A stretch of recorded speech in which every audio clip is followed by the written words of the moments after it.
Dans la matinée du 11 septembre 2001, 19 hommes armés de cutters, dirigés par un homme sous dialyse depuis une caverne forteresse de l'autre côté du monde en utilisant un téléphone satellite et un PC portable, ont réalisé la pénétration la plus sophistiquée de l'espace aérien le plus protégé au monde. S'emparant des passagers et des pilotes, tous d'anciens pilotes de chasse, de 4 vols commerciaux qu'ils détournèrent de leur route pendant plus d'1 heure, sans jamais avoir été inquiétés par un seul chasseur d'interception. Ces 19 pirates, religieux fondamentalistes dévots qui aimaient boire de l'alcool, sniffer de la cocaïne et vivaient avec des stripteaseuses, ont réussi à abattre 3 immeubles à l'aide de 2 avions à New York. Cependant qu'à Washington, un homme incapable de piloter un monomoteur Cessna a été capable avec un 757 de faire une boucle en descente de 2400 mètres à 270 degrés pour arriver en parfait azimuth et percuter le Pentagone au niveau du bureau des analystes du budget où des employés du ministère enquêtaient sur le mystère des 2300 milliards de dollars que Donald Rumsfeld, secrétaire d'État, avait annoncé manquant des coffres du Pentagone dans une conférence de presse tenue le jour précédent, le 10 septembre 2001.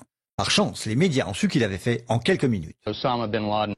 Et les grands pontes en quelques heures. Osama bin Laden. Les officiels dans la journée. Terrorists who committed these acts and those who harbor them. Et les preuves sont littéralement tombées dans la poche du FBI. That a hijacker's passport was found blocks from the World Trade Center crash site, if you can believe that. Mais pour une raison ou une autre, des conspirationnistes fous ont demandé une enquête sur la plus grosse attaque perpétrée sur le sol américain de toute l'histoire. Cette enquête a été retardée, sous-financée, sabotée, en conflit d'intérêts et menée secrètement du début à la fin.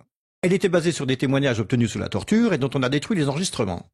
Elle n'a pas mentionné l'existence du Building 7, Double Danger, Tetch, Sibel Edmonds, Ben Laden et la CIA, et les manœuvres militaires simulant des avions détournés et jetés sur des immeubles menées au moment précis où c'était en train de se produire.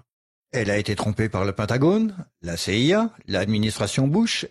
Et à propos de Bush et Cheney, eh bien, personne ne sait ce qu'ils ont dit car leurs témoignages étaient secrets, pas enregistrés, pas sous serment et à huis clos.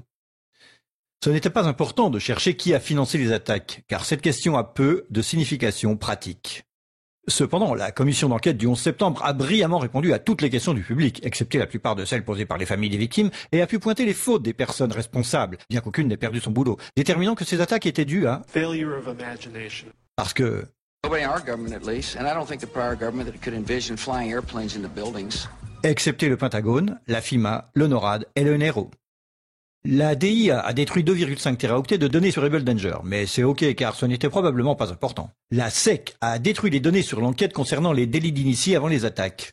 Mais c'est ok car la destruction des données relatives à la plus grosse enquête de toute l'histoire de la SEC fait partie de ses routines d'archivage. Le NIST a classé secret son modèle mathématique utilisé pour l'effondrement du building numéro 7. Mais c'est ok car le révéler aurait compromis la sécurité publique.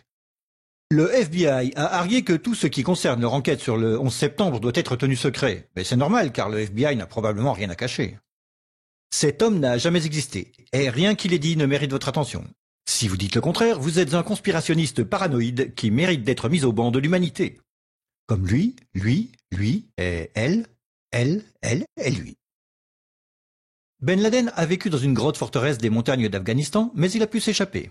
Puis il s'est caché à Tora Bora, mais il a pu s'échapper. Puis il a vécu 10 années à Abbottabad, mettant en échec le réseau d'espionnage le plus efficace et le plus sophistiqué du monde et de l'histoire, tout en publiant vidéo sur vidéo en totale impunité, rajeunissant au gré des vidéos réalisées, avant d'être capturé par un vaillant commando de Navy SEAL dans une opération non filmée, durant laquelle il n'a pas résisté ou peut-être utilisé sa femme comme bouclier humain, et pendant laquelle ces as des forces spéciales ont paniqué et tué cet homme désarmé, censé être la meilleure source d'information de la planète concernant le terrorisme. Puis ils l'ont jeté dans l'océan avant d'en parler à quiconque. Puis 2 douzaines de membres de ce commando ont péri dans un crash d'hélicoptère en Afghanistan. Ceci est l'histoire du 11 septembre, comme elle vous est rapportée par les médias qui vous ont dit la pure vérité sur...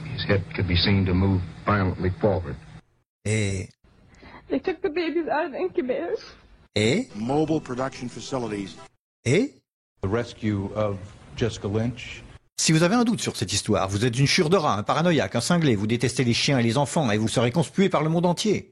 Si vous aimez votre pays et la liberté, la joie, les arcs-en-ciel, le rock, les chiots, les tartes aux pommes et votre grand-mère, alors vous n'émettrez jamais le moindre doute sur aucune des parties de cette histoire, à personne, jamais.